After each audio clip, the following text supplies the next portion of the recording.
Welcome back. We're on chapter 22 of Not by Sight.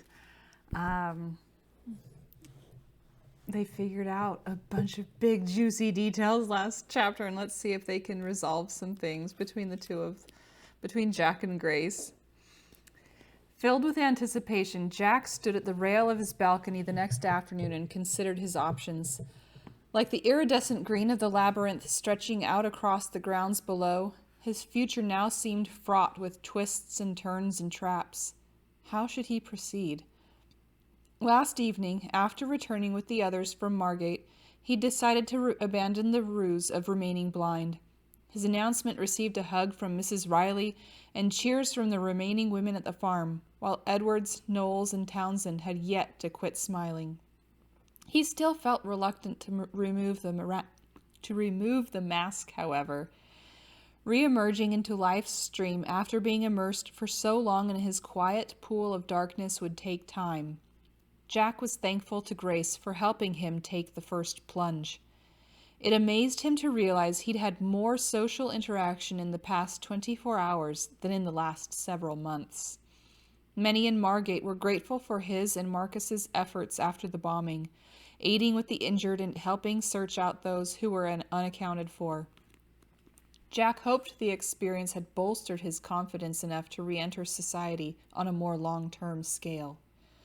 Once news of his recovery reached his father, he would certainly be made to return to London. The thought made his heart race.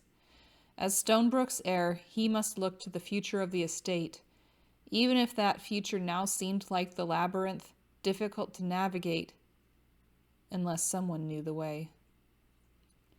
He gripped the rail and took a deep, cleansing breath. His telephone conversation with Violet less than an hour ago had been quite surprising. In fact, he couldn't recall a time when she'd been that nice to him, going so far as to tell him he didn't look so fearsome after all. One corner of his mouth lifted. He was sure her unexpected benevolence had everything to do with his calling off their engagement. Now that he understood what real love felt like, he refused to settle for less. And if Violet loved this Arthur Baines enough to give up an earldom and spend her life with the second son of a viscount, he wouldn't stand in her way. The consequences of his action would likely reach the Earl before long, and of course Mr. Arnold. Jack had evaluated his assets. His grandfather had left Roxwood to him and his brother jointly. With Hugh gone, it was solely his decision. As much as it tore at him to sell the estate in order to repay the debt to Violet's father, Jack would do it, not only to save Stonebrook, but to give himself the freedom to marry Grace. Edwards knocked at his outer door. "Sir Marcus is on the telephone, my lord." Jack returned inside to his rooms.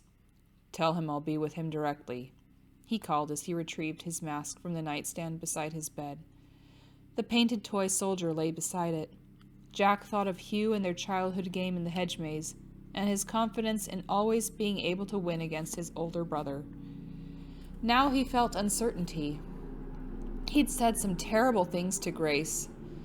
Despite his having helped her, she might not be willing to forgive him. He recalled the stories her friends had shared and how she had forgiven Claire Danner. Jack's offenses were far worse than letting a few pigs loose in the garden. His heart pounded. He had risked all for love. Would Grace be able to return it? Taking a deep breath, Jack closed his eyes. He recalled how in the study he'd asked for God's help in finding a way to save Grace. Now he needed another favor, her forgiveness. "For Faith," he whispered, before bending his head to pray. Then he snatched up the soldier in his fist. "And for luck," he said before heading downstairs. "Grace is gone." Marcus spoke in a grim tone over the line. "They were released from New Scotland Yard this morning. Mabry left with his daughter on the first ship for Ireland.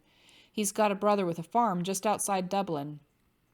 Standing beside his desk, Jack felt the floor beneath him shift. He gripped the telephone as if it might steady his feet. "Did she say anything?" "I didn't speak with her, but I heard it was a solemn event. Mabry was barely civil to Cromwell and his detectives, and I can't say I blame him. Swan's is barred shut and closed for business. The father wasn't about to remain in town and subject himself or his daughter to any more humiliation.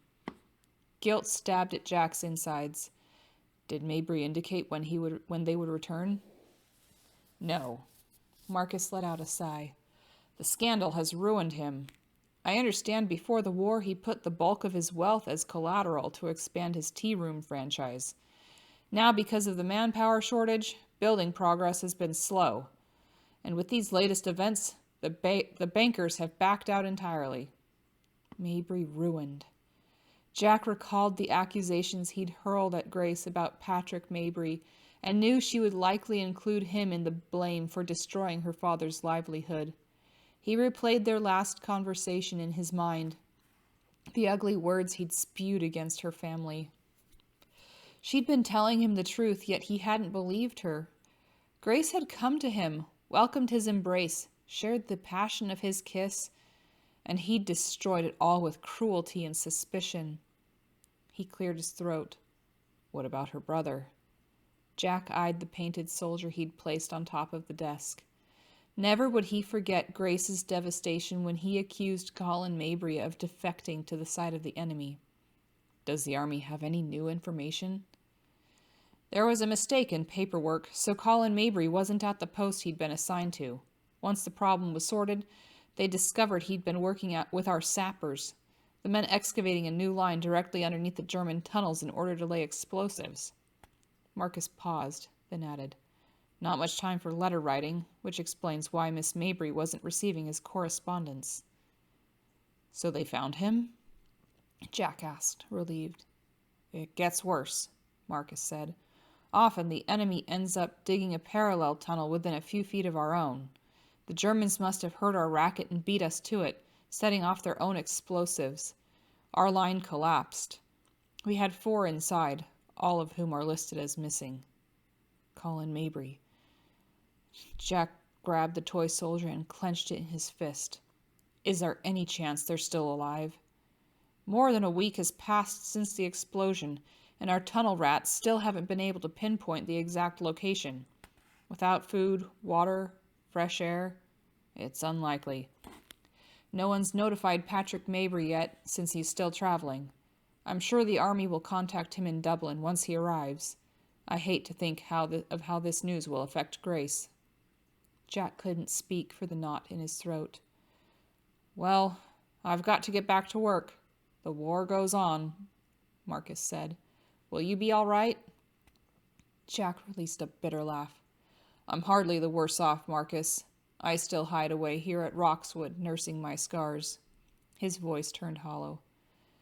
And it would seem I am still blind. You can't blame yourself, Jack. Alfred Dykes and Agnes Pierpont were the real cause of the Mabrys' downfall. And while we seemed harsh at the time, we possessed concrete proof of her guilt. If it had been anyone else, you and I would have proceeded in the same manner. But I would not have felt this miserable. As you say, Marcus, duty calls. Jack rang off before his friend could argue. He felt sick inside. Grace and her father would be forever altered by Colin Mabry's death. He recalled his own devastation when the authorities arrived at his father's brownstone in London with the news Hugh had died in a boating accident. But Jack knew. He may have been the best at navigating the labyrinth, but his brother had been an excellent sailor. The war had taken some integral part of him, leaving it behind in France. What remained of him when he returned had eventually given up. He thought of his own isolation and of his mother in London, who barely managed her social affairs as she remained in mourning.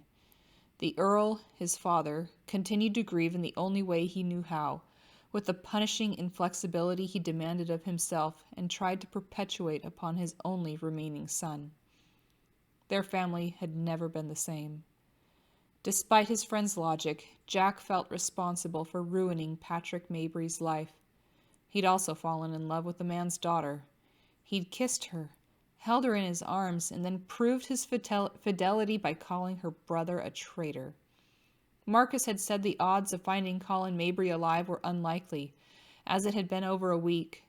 Without food and water and clean air, Grace's brother would need a miracle. Jack gazed at the painted soldier in his hand, the prize he'd always won. "Edwards!" His roar brought the steward rushing to the study. "My lord?" He owed it to Grace and her father. He owed it to his brother Hugh. "Get Townsend in here. I'm driving to London." What's he gonna do? Only a few more chapters left. Maybe 1, 2 more chapters. Is he gonna be able to get her back?